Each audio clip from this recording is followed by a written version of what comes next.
Y en un rincón de la ciudad, en un pequeño jardín, alguien cuenta una historia, reflexiona en voz baja o conversa, paseándose bajo los árboles. Es hora de volver a casa, bajar la velocidad y darle tiempo al tiempo.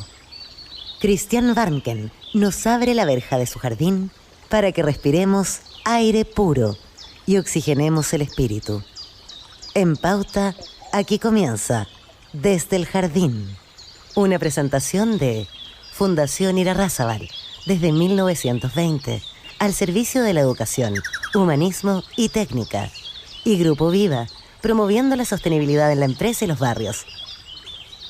Lo esencial de toda exploración será volver al propio jardín y ver las cosas por primera vez, decía el poeta T.S. Eliot.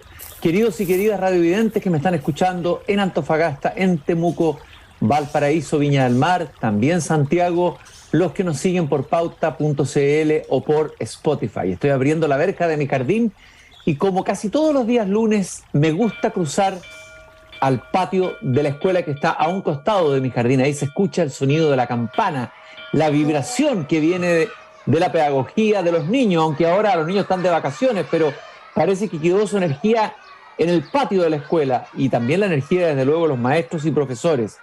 Y aquí estoy en el patio de la escuela, estoy en una escuela de Parral y la veo a ella, Gabriela Mistral. Muchas de las cosas que hemos menester tienen espera, el niño no. Él está haciendo ahora mismo sus huesos, criando su sangre y ensayando sus sentidos. A él no se le puede responder mañana, él se llama ahora. Gabriela Mistral escribió varios textos de pedagogía, hemos leído varios de sus prosas pedagógicas que son maravillosas, iluminadoras, todavía inspiradoras a pesar del tiempo que ha pasado desde que las escribió. Estamos hablando de la década del 20, el 30, el 40. Pero también en su poesía hay una reflexión sobre los temas que le preocupan. Ella fue siempre muy pionera en el tema de las artes visuales, el rol de la música, incluso el rol de la radio en educación. Y sobre todo el papel del ritmo. Ella insistía mucho en el ritmo, la enseñanza del ritmo, el ritmo en la poesía, el ritmo en la conversación, la oralidad. Y escogí un bello poema que está dentro de lo que podría llamarse la poesía infantil de Gabriela Mistral y que está en el libro Ternura, que se llama Meciando. El mar, sus millares de olas mece, divino. Oyendo a los mares amantes, meso a mi niño. El viento errabundo en la noche, mece los trigos. Oyendo a los viejos amantes, meso a mi niño. Dios Padre sus miles de mundos, mece sin ruido. Sintiendo su mano en la sombra, meso a mi niño. Es muy linda este vaso comunicante entre el mecer al niño y el mecer del mar. Es decir, como siempre en Gabriela Mistral hay una conexión íntima entre la naturaleza y la realidad humana. De ahí el ritmo que está en la naturaleza y que también está en el ser humano. Y lo importante que es conectarse con ese ritmo, con esa naturaleza y con esa música. Estoy sentado, como dije al comienzo, en un banco, en una escuela, aquí en Parral, la escuela Níder Orrego Quevedo, y estoy con un profesor de música, un maestro del arpa. Él es finalista además del Global Teacher Prize de música de este año, del 2022. Guillermo Vilches, muchas gracias, Guillermo, por recibirme aquí en tu escuela, la escuela Níder Orrego de Parral. Gracias, Cristian, por la invitación. Bueno, y también gracias por dejarme entrar en tu jardín. Pero por supuesto, aquí al ladito está mi jardín, mira, es pequeño, pero desde ahí siempre miro y observo y escucho el sonido de los niños. Lo primero que te quiero preguntar, Guillermo, es, a ver, el arpa es un instrumento que cada vez, me imagino, no sé si tiene más o menos cultores, pero uno antes escuchaba más arpa o más arpista. ¿Qué ha pasado con el arpa? ¿Cómo llegaste tú al arpa, a ese instrumento? ¿Cuál es tu conexión con ese instrumento específicamente? Que siempre para mí ha sido muy misterioso y atractivo como instrumento. Sí, bueno, tú sabes que a América llegaron muchos instrumentos musicales, los trajeron los jesuitas, ¿no es cierto? Y el arpa, digamos, no fue la excepción, así es que fue cultivado inicialmente por mujeres. Era un instrumento femenino. Y luego, por muchos años, se cultivó, ¿no es cierto?, en la conquista, la reconquista, la colonia, y hasta el año 1920 lo interpretaban las mujeres. Y pasó un poco al olvido, porque, bueno, porque la historia ha tenido transformaciones. Y hasta que empezó a cultivarlo los hombres. Y hoy día yo diría que lo cultivan casi puros hombres, el, a ver, en un 80%. Y a partir del año 30, 40, con Alberto Rey, eh, ¿no es cierto?, que fue muy amigo de Félix Pérez Cardoso, este gran compositor y arpista Mm, paraguayo, que creó el pájaro mm. campana. Sí, sí, sí.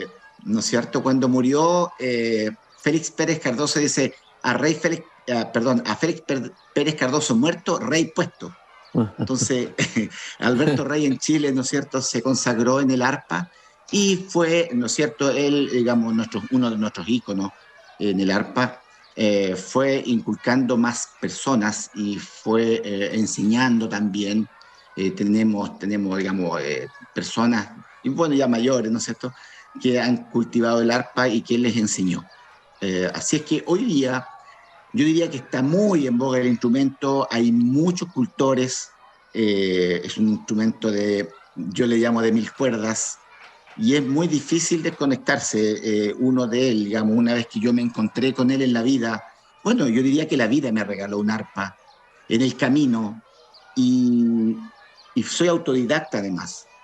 Eh, Fui, ¿no es cierto?, interesándome y tratando de aprender y de avanzar en este maravilloso instrumento que me ha dado muchas satisfacciones y por eso tal vez estoy aquí también como profesor y también sigo la huella de enseñar el instrumento y no sé cuántos estarán tocando arpa por ahí, estarán sonando sus cuerdas. Oye, Guillermo, dentro de los instrumentos de cuerda, ¿dónde colocarías el arpa? ¿Cuál es su especificidad? ¿Qué es lo que trae el arpa que a lo mejor no está en otros instrumentos de cuerda? ¿Cuál es el tipo, las características específicas de este instrumento, la riqueza de este instrumento? Claro, mira, bueno, decir algunas cositas. El arpa viene de la palabra arpegio, la palabra arpa viene de la palabra arpegio, por lo tanto se toca, digamos, en sucesión de sonidos siempre. Por eso esa característica del arpa, no se toca, digamos, en acordes. Eh, Bien, por lo tanto, uh, es un instrumento diatónico, también hay que decir eso. Es decir, como todas las cuerdas blancas, como las teclas blancas del piano, ya tiene escalas enteras. Y eso hace que el arpa tenga esa riqueza. Y además tiene un sonido muy particular porque tiene una caja de resonancia muy amplia, ¿no es cierto? Donde la caja, Mm. donde el grueso de la caja, digamos, la más amplia, está donde están los bajos. Por lo tanto, tiene esa riqueza sonora que es muy particular y muy maravillosa. Oye, Guillermo, ¿y cómo llegaste tú? A ver, ¿cómo te encontraste tú con el arpa o cómo el arpa se encontró contigo? Sí, yo creo que ambos veníamos viajando y fue un arpa, precisamente un arpa paraguaya. Yo venía viajando por la vida y el arpa venía, digamos, esa arpa que todavía tengo, que no es mía, que es una arpa, digamos, que tengo prestada, digamos, porque es de una junta de uniones comunales de Parral, digamos, de juntas de vecinos de Parral. Pero la tengo yo y la cuido mucho porque ahí además aprendimos varios. Mira, siempre busqué integrar grupos o siempre me interesó la música desde niño. Viajé, viajé a la escuela con una flauta en la mano, viajé al liceo con una guitarra en la mano y luego en esta búsqueda, ¿qué hago? ¿Qué música? ¿Qué tipo de música hago? Y un poco recurrí a mi viejo, que aquí tengo un libro que él escribió, y él era un viejo campesino. Entonces, yo me voy a conectar con las tradiciones, no tan solo del campo, con las tradiciones urbanas, y voy a hacer música folclórica. Voy a hacer música folclórica, porque puedo haber hecho rock perfectamente, puedo haber hecho, no sé, música romántica. Y, eh, y llegué a un grupo folclórico, aquí me voy a instalar. Y ahí había un arpa. Y la tocaba básicamente un señor, don Nano Salazar, al cual después él me enseñó a afinar el arpa. Y tomé el arpa y el director inmediatamente me dijo, el arpa es tuya. Al segundo día del ensayo me la llevo a la casa y a los 3, 4 meses ya estaba interpretando en el conjunto, en el grupo musical. Y de ahí ya no paré más, pues ahora es mi extensión, digamos, es un tercer brazo que tengo. Ya no me separo. Hay como una magia muy propia de la música del arpa cuando uno la escucha. Uno entra en una especie de trance especial distinto con el instrumento. ¿Cuál es? ¿Dónde está esa magia? Esa magia está en que tú puedes tocar arpa sin saber nada y te va a sonar armónica. Mira. ¿Por qué? Porque es como si tocaras con los ojos cerrados las teclas blancas del piano, muy suave. Claro, yo tengo un hermano que es medio místico por ahí y por ahí le recomendaron, en su locura, le recomendaron que hiciera meditación con un arpa y la tocara. Y esa es la gracia. En una pieza cerrada, a oscuras, haciendo meditación, se tocan las cuerdas del arpa sin tener conocimiento alguno de los sonidos, ni de melodía, ni de armonía, y el arpa te va a sonar. Y más si te coloca al lado de una cascada, digamos, vas a completar la armonía completa, sin saber. Y yo creo que esa es la gracia. Y más lo que sabemos hacer las armonías y todo el trabajo, digamos, que tiene, más maravilloso aún. Estoy conversando con Guillermo Vilches, profesor de música, maestro de arpa de Parral, de la escuela Níder Orrego Quevedo, finalista del Glover Teacher Prize del año 2022 en música. ¿Tú enseñas el arpa hoy día a los niños? A ver, ¿cuál es y si lo haces, ¿cuál es la recepción? ¿Cómo reciben los niños? Porque los niños normalmente uno tendría a pensar que buscarán una guitarra, a lo mejor la flauta o una guitarra eléctrica o percusión, pero ¿cómo se los conquista con el arpa? Sí, buena pregunta. Lo que pasa es que yo hago clases en una escuela de enseñanza básica de 1º a 8º año básico. Y yo los tengo cautivos a los chiquillos. Todo el talento que ellos tienen es mío. Yo me apodero de eso. Y sé a quién le puedo, digamos, entregar este instrumento.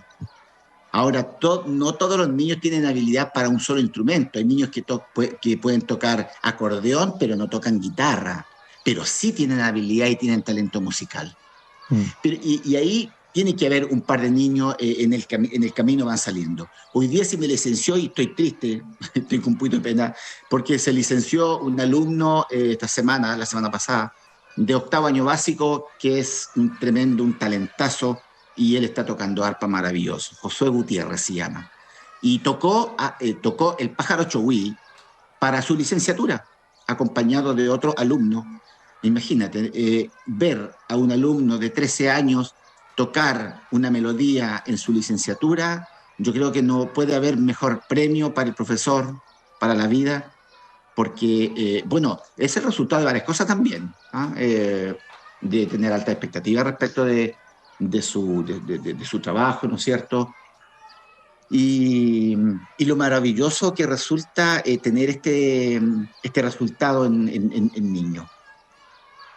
Siempre hemos hablado varias veces aquí en el programa con otros profesores de música de la importancia que tuvo siempre la música en la formación, en el mundo clásico, pero también en otros países como Alemania, países como Israel, donde la música es central.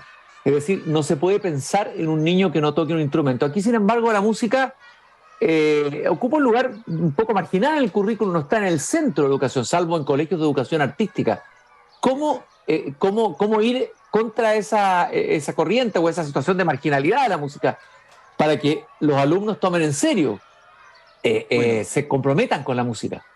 Sí. Bueno, yo parto de la premisa de que el aprendizaje cognitivo está sobrevalorado.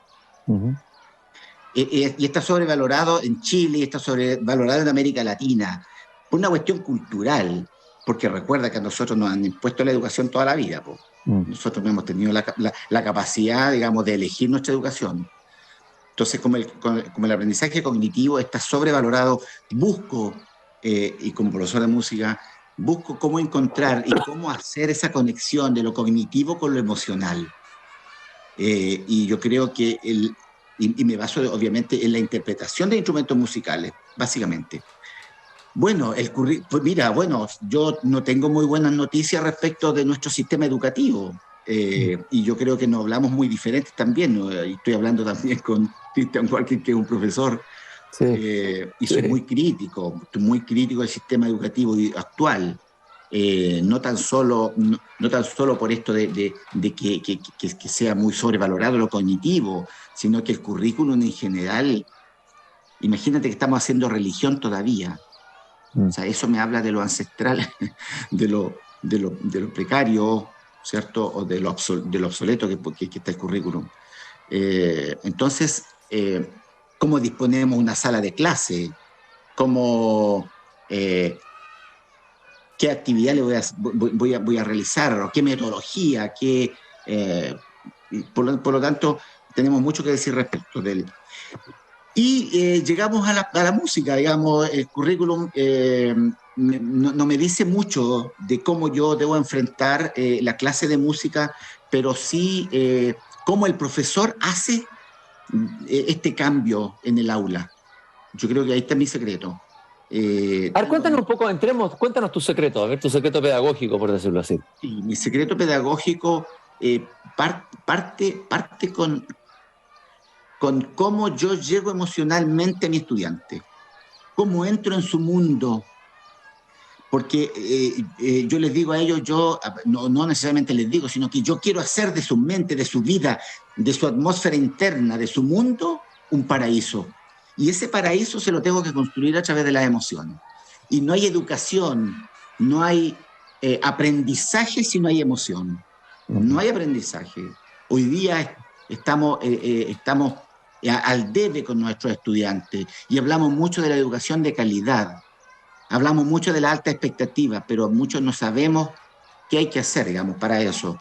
Por lo tanto, mi secreto está a partir de la emocionalidad. Yo trabajo la música o formo personas, porque primero yo le digo a mis alumnos, yo primero soy profesor, por lo tanto yo primero formo personas, y luego me interno en la emocionalidad. Y partimos, fíjate, haciendo audición musical. Todas mis clases parten con una audición musical. O sea, tú colocas un tema musical, lo haces escuchar, ¿y qué pasa? Y cuéntanos un poquito de eso. Depende, porque yo mi guitarra también, y ahí cerramos los ojos y nos imaginamos un mundo. Cada cual tiene su mundo. Y algunos niños tienen la posibilidad de contar ese mundo que creó, que se imaginó, y tienen la posibilidad de expresarlo.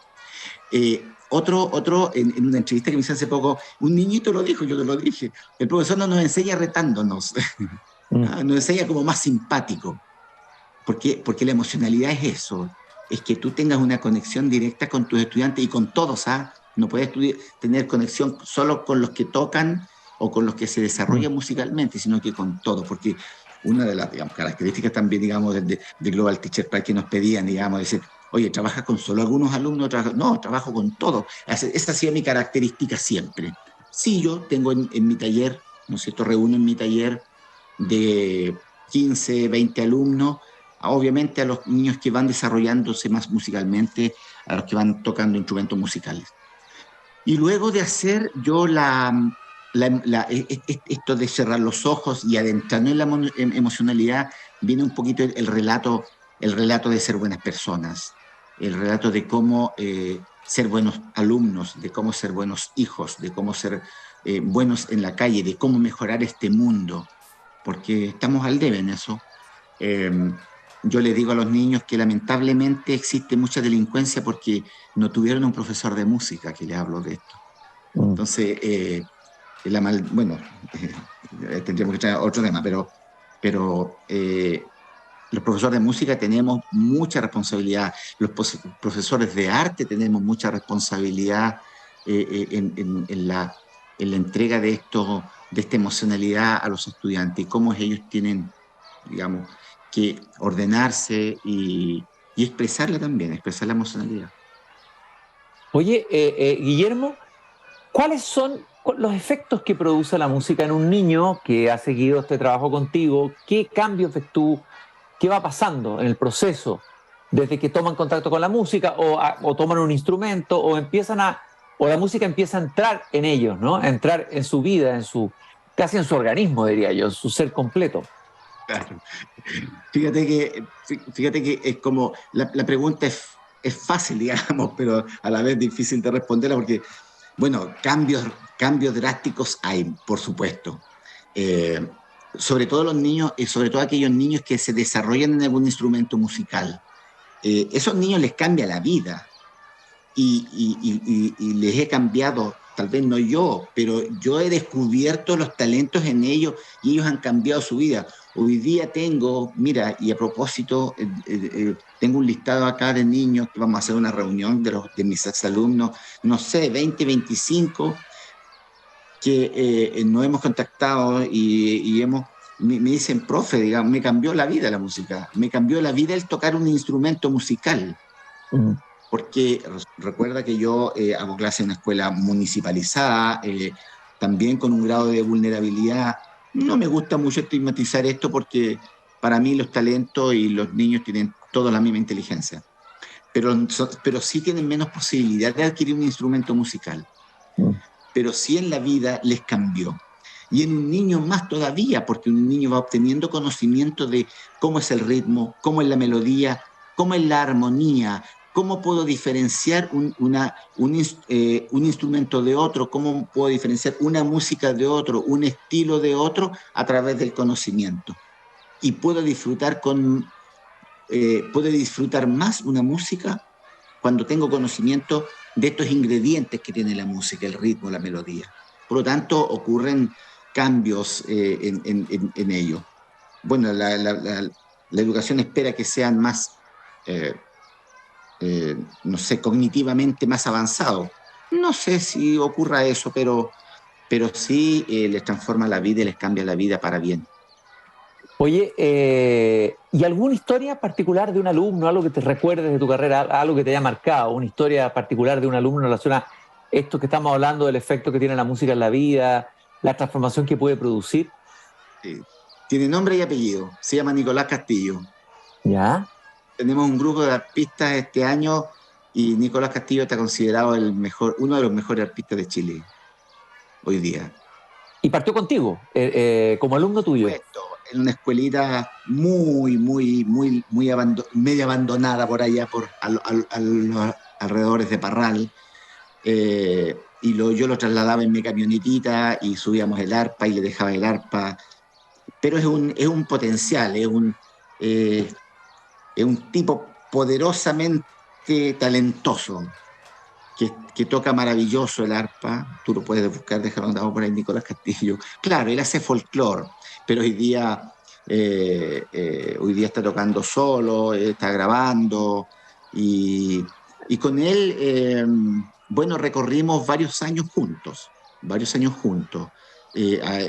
Él fue el primer alumno que tocó en la licenciatura, en su licenciatura de octavo año también, teniendo 13 años, porque yo no hago clases de enseñanza media, entonces él fue el primero. Y este año fue el segundo, Josué Gutiérrez, que también voy a tener una historia futura porque ya empezamos a trabajar juntos y a caminar juntos.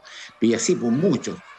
Pero con Nicolás especialmente, en cierto modo me puso un apodo también, porque en esta relación, digamos, ya se transforma al final una amistad. Yo lo llevaba a su casa, lo traía para el colegio, le traía el arpa, le llevaba el arpa para allá.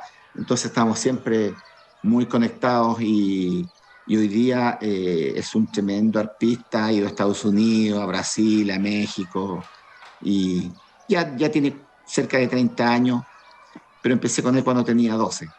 Así es que Qué imagínate, emocionante ver toda esa historia, ¿no? Ver la biografía, el desarrollo. Debe ser muy conmovedor para un profesor ver eso, ¿no? muy conmovedor, muy conmovedor. Y fíjate, lo más lindo de él, especialmente de él, aunque tengo otros casos, especialmente de él, que él entendió mi mensaje, que fue transmitir también la enseñanza del arpa. Y puedo decir que hoy día tengo un nieto artístico, un nieto arpista. Ajá, ¿Te fijas? claro. Entonces, claro, porque él también empezó a transmitir los conocimientos en el arpa y él tiene alumnos que también tocan y están tocando maravilloso también. Así que esta cadena no debería morir, digamos, nació para no morir. Oye, Guillermo, bueno, dijimos que eras finalista del Global Teacher Prize en Música el año 2022. ¿Fue en torno a un proyecto, en torno al trabajo que habías hecho? ¿En qué consistió tu presentación como candidato y finalista finalmente de este premio tan importante? Sí, yo creo que la historia. Yo creo que fue la historia. Partí de muy pequeño, no, de muy lolo, 20 años enseñando guitarra y después enseñando arpa. Y tengo, bueno, ahí he recabado varias información, digamos, de muchas presentaciones que me pedían, ¿no es cierto?, para sustentar el trabajo y para sustentar la postulación. Así es que presenté mucha información. Tenemos un video, nos vino a grabar Frutos del País a mi taller de arpa en la escuela que estaba anteriormente. Así que ahí tenemos un trabajo enorme con 6 chicos, 7 chicos que están tocando arpa. En ese momento estaban tocando arpa. Eh, Más todo el trabajo, bueno, el trabajo artístico que yo realizo en mi comuna, todo el aporte cultural como profesor por largos años y mucha huella, po, eh, muchos niños que tocan y que han entregado su experiencia. eh, Eso en general. Oye, Guillermo, háblame un poco, tú has hablado varias veces del contexto rural, del mundo de Parral, del mundo parralino. Es una zona con harta identidad, muy potente, de ahí vienen grandes artistas, vienen músicos también de la historia, poetas, escritores. Yo sé que tú eres fanático de Neruda, que nació en Parral. A ver, hablemos del entorno, del contexto de esa zona, que tiene su energía propia. Es el Chile profundo, o sea, ¿dónde estás trabajando tú ahí? Claro, mira, tiene mucha tradición campesina, Ujú. está muy inserto en eso, pero también, y la música de raíz folclórica tradicional, la cueca, especialmente la cueca, donde mucha gente lo practica, los conjuntos folclóricos, muchos niños tocando guitarra, muchos niños tocando arpa, mucha cantora tradicional. El domingo pasado fui a un encuentro y oye, ya terminemos luego, pues si quedan más y más y siguen saliendo cantoras y cantores de todas las edades. Eso. Lo otro tenemos también, bueno, yo soy nerudiano, siempre lo he dicho, lo he destacado, pero también tenemos otros poetas. Bueno, en Linares está Mesa Seco, aquí en Parral tenemos a otro, se llama Miguel Moreno Monroy, Miguel que es Meno un Monroy, claro, sí, claro, Miguel sí, Moreno correcto. Monroy, ¿no es cierto? Fue Sí. profesor de esta escuela, Miguel Moreno Fue Monroy. profesor ahí, Miguel Moreno Monroy, ¿eh? Mira, Claro, increíble. sí, y sus poesías y sus escritos aparecen en los libros de la enseñanza básica. Los textos de los alumnos aparecen sus escritos ahí, su poesía. Yo he trabajado en algún momento con ellos. Bueno, acá cerca tenemos a la familia Parra, pues acá en San Carlos, al ladito, entre Chillán y Mm, Parral. mm. Imagínate, entonces estamos ahí empapados, digamos, de pura cultura, de puro arte, de pura tradición. Estoy conversando con Guillermo Vilches, nos hemos sentado aquí en el patio de la escuela, con el calor arduo de esta zona de Parral donde estamos hoy día en esta tarde. Lo que tú dijiste de Nerudiano, entiendo que escribiste una canción o una musicalización de la poesía de Neruda, algo hiciste con Neruda. ¿Es cierto eso? ¿O un homenaje a Neruda a través de la música? Sí, un homenaje a través de cuecas. Ajá. Soy autor y compositor también de música de raíz folclórica.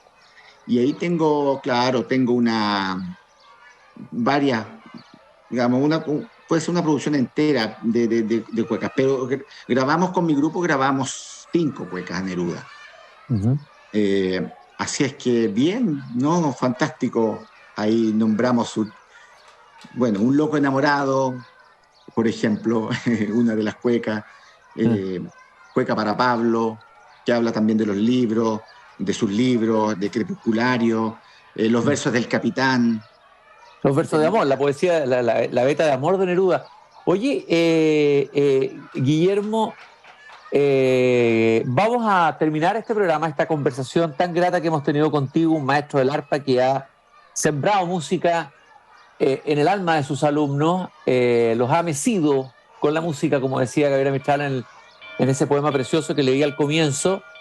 Quiero recordar que este programa, esta emisión, Es posible gracias a Fundación Irarrázaval, comprometida con la educación técnico-profesional, que nos ha acompañado desde el primer comienzo, desde que comenzamos, pasando y cruzando desde el jardín al patio de la escuela.